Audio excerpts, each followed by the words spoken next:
Bonjour à toutes, bonjour à tous. C'est avec un immense bonheur que nous vous retrouvons ce dimanche matin sur le plateau de Sagesse bouddhiste pour une émission que nous avons souhaité consacrer aux divinités du bouddhisme tibétain. Le bouddhisme, contrairement aux religions théistes bien connues en Occident, ne pose pas l'idée d'un Dieu créateur.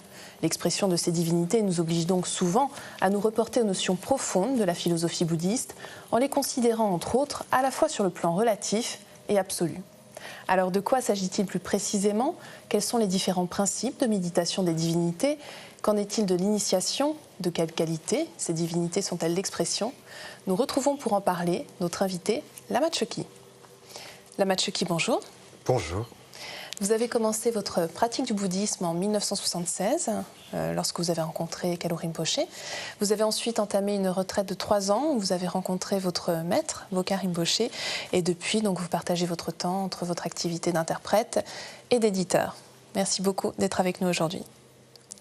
Alors c'est vrai que le bouddhisme n'est pas une religion théiste. On peut dès lors s'étonner de parler de divinité. Dans quel sens, dans quel cadre est-ce qu'on entend ce terme de divinité dans le bouddhisme ? On n'utilise pas le mot Dieu au singulier, donc c'est bien des divinités au pluriel. À la fois masculine et féminine. À la fois masculine et féminine. Donc ces divinités se situent sur 2 plans, comme vous l'avez dit, relatif et ultime. Ils sont 2 plans assez différents et qui sous-entendent une attitude d'esprit assez différente. Donc on va dire, sur le plan relatif, on n'est pas trop perdu. Par exemple, sur le plan relatif, une divinité, c'est quelqu'un que vous priez pour demander, selon vos besoins, la santé, un travail ou n'importe quoi. Donc là, on n'est pas trop perdu, parce que c'est un petit peu comme on peut prier la Vierge Marie, Saint Michel. Donc c'est un rôle d'intercesseur, en fait. C'est un rôle d'intercesseur. Ouais. C'est une attitude qu'on peut appeler religieuse, sans qu'il y ait rien de péjoratif, mais une attitude religieuse. Donc on reçoit, on s'attend à recevoir l'amour et la compassion des manifestations de l'éveil. Donc ça, c'est une chose. Après, sur le plan absolu, c'est un peu différent. Il n'y en a pas vraiment, du moins à ma connaissance, de points de comparaison dans le christianisme ou dans les religions occidentales.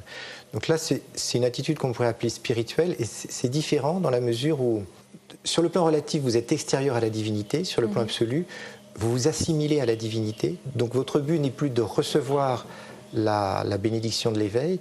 Votre but, c'est de devenir vous-même l'être éveillé. Donc c'est différent comme approche. Et dans ce second cas, les divinités en bouddhisme tibétain, on les appelle des yidam.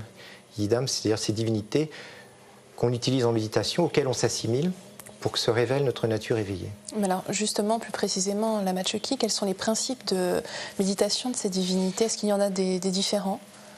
Donc il y a des principes généraux. Donc les principes généraux pour les yidam, c'est-à-dire pas quand on prie, mais quand on cherche soi-même à atteindre l'éveil par le biais de ces formes divines, il y a trois principes qu'on appelle la clarté de l'apparence, la fierté de la divinité et le souvenir du sens pur. Maintenant, pour les comprendre, il faut comprendre une chose qui est sous-entendue, c'est la chose suivante. Pour le moment, nous avons le sentiment que notre réalité physique, c'est ce corps-là. Et que c'est une réalité que nous ne remettons pas en question. C'est vraiment ce que nous sommes. Maintenant, du point de vue de la philosophie bouddhiste profonde, c'est une erreur. On dit ce corps-là, ce n'est jamais que le résultat de certains karmas. Donc, autrement dit, c'est le résultat d'un dysfonctionnement de la pureté de notre esprit. Et ce dysfonctionnement mûrit sous cette forme, avec un certain corps, une certaine parole, un certain esprit. Donc le principe des divinités, c'est de dire l'erreur, c'est ce corps, c'est cette parole. La vérité, c'est la vérité telle qu'elle apparaît sous la forme de la divinité. Donc on remplace l'une par l'autre. Donc on ne cherche pas à évacuer quelque chose qui serait vrai pour remplacer par une sorte de fiction, mais c'est un peu le contraire. On cherche à évacuer cette fiction karmique qui est notre individualité présente, pour la remplacer par notre réalité éveillée. Donc la clarté de l'apparence, ça veut dire qu'on se visualise sous la forme d'une divinité, et ce qui sous-entend notamment que c'est un corps de lumière, c'est pas un corps avec des os, des organes, etc. Donc ça, c'est la première chose. Après, le deuxième principe, c'est la fierté de la divinité. Donc la fierté de la divinité, c'est très important. C'est-à-dire, pendant la méditation de divinité, on évite de penser c'est moi un tel. Par exemple, j'évite de penser, c'est moi Lama Chökyi qui m'efforce de croire que je suis telle ou telle divinité. La fierté de la divinité, c'est de penser je suis telle ou telle divinité, Et les pensées ordinaires de la Matcheki, si elles se présentent, il faut que je leur dise non, non, moi je suis la divinité. Donc on oublie l'ego, c'est ça? C'est exactement ça. C'est exactement ça. Et après, le troisième principe, c'est le souvenir du sens pur. Donc notre corps ordinaire a, on peut dire, si on veut, il a un sens symbolique, c'est-à-dire il représente d'une manière ou d'une autre les dysfonctionnements de notre esprit. Il représente l'attachement, le désir, la colère, la jalousie, tout ça. Bon, pas seulement ça, mais il représente ça aussi. Au contraire, le corps d'une divinité ne représente que des qualités éveillées. Et ces qualités éveillées, par exemple, si on prend Avalokita ou Chenrezig chez les Tibétains, donc il est blanc, il a 4 bras, on peut se dire, bon, qu'est-ce que ça veut dire? Donc, parce que c'est la manifestation des qualités de l'éveil. Par exemple, sa blancheur, ça veut dire qu'il est totalement pur, immaculé. Ses 4 bras, ça représente 4 grandes qualités qui sont l'amour infini, la compassion infinie, la joie infinie, l'équanimité infinie, le fait qu'il tienne un rosaire, un mala dans sa main droite, ça veut dire qu'il tire les êtres en dehors de la souffrance, qu'il tienne un lotus dans sa main gauche, ça veut dire que tout comme un lotus pousse de la vase mais n'est pas souillé par cette vase, les êtres divins agissent dans le monde mais ne sont pas souillés par ce monde, etc. Donc on a ces trois parties qui font que on s'assimile à une personnalité divine au lieu de continuer à s'assimiler à cette personnalité très très terrestre ou très ordinaire. Oui, à travers notre corps en fait. À travers notre corps, dont l'expérience est d'une manière ou d'une autre douloureuse. Alors on imagine à Matcheki que cela suppose une initiation? Ça suppose une initiation parce que ces principes de l'éveil que sont les divinités sont transmis au travers de lignées de bénédiction. Donc il faut que quelqu'un qui est le dépositaire de cette lignée transmette le courant à quelqu'un d'autre. C'est un peu, on dit quelquefois, c'est un petit peu comme l'initiation, c'est un peu comme vous avez une lampe, mais tant qu'elle n'est pas branchée, elle ne donnera pas de lumière. Donc l'initiation, c'est recevoir le courant. D'accord. Mais alors, de quelle manière est-ce que ces divinités arrivent jusqu'à nous? Comment ça se produit tout ça? Ça, c'est... Je veux dire, c'est mystérieux, c'est un petit peu mystérieux, parce que la manière dont c'est exprimé, pour un esprit occidental, un occidental va dire, bon, tout ça c'est un petit peu des légendes ou de la mythologie. Maintenant, pour un esprit oriental, non, parce que la réalité éveillée est beaucoup plus vaste que ce qu'on croit. Donc en général, c'est le Bouddha lui-même qui se manifeste sous la forme d'une divinité et enseigne. Par exemple, il y a une divinité très connue, c'est Kalachakra. Sa sainteté Dalai Lama donne souvent l'initiation. Donc Kalachakra est révélé comment aux hommes? On dit qu'un an avant son décès, le Bouddha Shakyamuni, en même temps qu'il enseigne sous sa forme Bouddha Shakyamuni dans le nord de l'Inde, en même temps apparaît dans le sud de l'Inde sous la forme de la divinité Kalachakra et révèle les textes qui donnent les clés de cette divinité, ce qu'on appelle les tantras de Kalachakra, dans le sud de l'Inde, pardon. Ils sont reçus par toutes sortes d'êtres divins et en plus par un être terrestre mais un peu mystérieux qui est le roi de Shambhala, pays mythique ou réel, je ne sais pas, mais bon.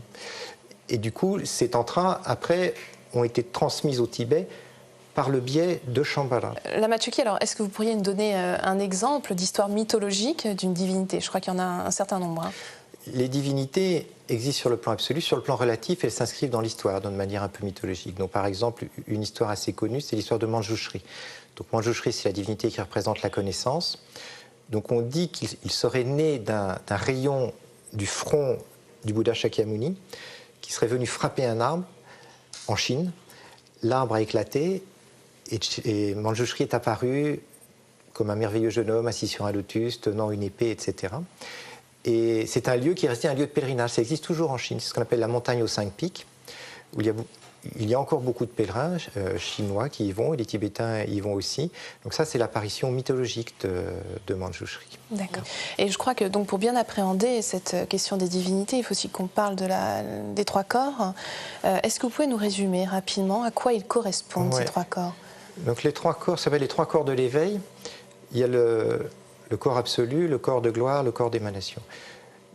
Donc le corps absolu, dans le Dharmakaya en sanskrit, ça veut dire l'aspect non manifesté de l'éveil. C'est la conscience pure, illimitée, éternelle, infinie d'un être éveillé. Après, cette conscience pure, pour le bien des êtres qui doivent être guidés s'exprime. Donc elle apparaît sous des formes de lumière, des formes pures qu'on appelle le corps de gloire, donc ce sont les divinités. Donc à la limite, est-ce que c'est la même chose que le Christ lorsque l'on parle du corps de gloire dans le christianisme? Oui, c'est le Christ sous sa forme glorieuse. Oui. Oui, sous sa forme glorieuse. Et après, les corps d'émanation. Donc les corps de gloire, c'est à destination d'êtres qui sont déjà très élevés spirituellement. Et après, par exemple, un corps de gloire dans le christianisme, c'est quand la Vierge Marie apparaît, hein, c'est un corps de gloire.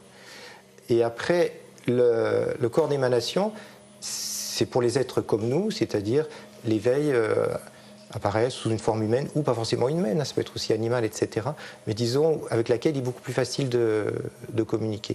Donc les divinités sont au niveau du corps de gloire, mais après, on dit aussi qu'elles peuvent descendre au niveau du corps d'émanation. Par exemple, on dit que Sa Sainteté le Dalai Lama, c'est une émanation de la divinité Avalokita Chenrezig, au niveau terrestre. C'est pour ça que son palais s'appelle le Potala, parce que le vrai Potala, c'est une montagne dans le sud de l'Inde qui est la résidence d'Avalokita, donc pour cette raison.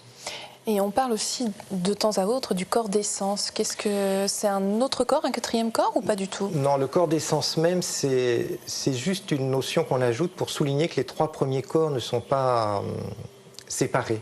Même si nous apparaissent séparément, par exemple, supposons que vous voyez l'apparition d'une divinité, vous rencontrez le Dalai Lama, vous avez l'impression que ce sont 2 entités différentes. Mais on dit non, fondamentalement, c'est la même entité, mais qui se manifeste sous des aspects différents. C'est assez voisin de la notion chez les chrétiens de Trinité, 3 personnes en une. C'est assez voisin. Et alors, pour terminer, j'aimerais que vous nous disiez plus précisément quelles sont les qualités souvent que véhiculent ces divinités. Est-ce que c'est la compassion, l'expression de notre esprit?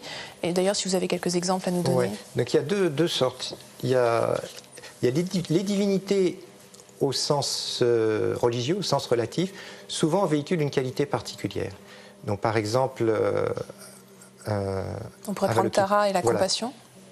Tara, c'est l'activité des Bouddhas. Ouais. Avalokita, c'est la compassion. Manjushri, c'est la connaissance. Vajrapani, c'est le pouvoir, etc. Et après, il y a les divinités au sens spirituel, ce qu'on appelle les yidam. Donc, comme elles sont des formes de l'éveil, en fait, elles rassemblent toutes les qualités. On va dire, elles ne sont pas spécialisées, c'est des généralistes, si on veut.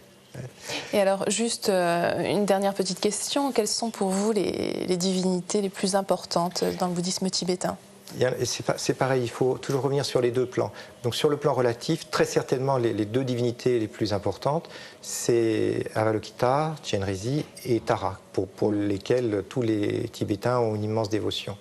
Et après, sur le plan personnel, sur le plan spirituel et personnel, pour chacun, la divinité la plus importante, c'est celle qu'il utilise en méditation pour avancer vers l'éveil. Donc on ne peut pas dire à ce moment-là qu'il y en a une plus importante qu'une autre. Est-ce que ce sera indiscret de vous demander quelle est la vôtre? Ça ne se dit pas. D'accord. Merci beaucoup, Lama Choki. Pour poursuivre la découverte de ces divinités du bouddhisme tibétain, je vous propose tout d'abord Tara, l'éveil au féminin de Bokar Rinpoche, publié chez Claire Lumière. Toujours chez Claire Lumière, Petite guirlande des divinités, un petit livre richement illustré qui nous explique l'histoire des différentes divinités du bouddhisme tibétain à travers entre autres leurs légendes, mais aussi leurs fonctions et leur symbolisme. C'est la fin de notre émission. Vous pouvez la revoir pendant toute une semaine sur le site internet de France 2 en consultant pleuz.fr, rubrique France 2. Merci à tous de votre fidélité. Je vous souhaite une merveilleuse journée et une très, très belle semaine.